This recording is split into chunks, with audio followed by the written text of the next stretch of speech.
Mi nombre es Kevin Tigre y hoy les voy a hablar un poco sobre auscultación pulmonar. Para poder auscultar a una persona, lo que necesitamos es que la persona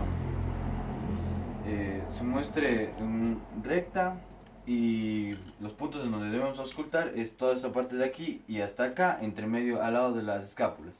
Cuando escuchan encima de la escápula, el problema es que no se puede escuchar porque obviamente es un hueso. Entonces lo que le decimos a la persona es que ponga un brazo en un hombro y el otro en el otro hombro, así haciendo que las escápulas se abran lo máximo posible y poder escuchar.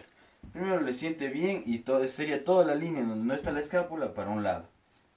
Y para acá, para poder auscultarle bien, el sonido del pulmón tiene que ser limpio y sin ningún tipo de problemas para oír, porque ante cualquier mínimo sonido de obstrucción o cualquier cosa significa que tenemos un problema.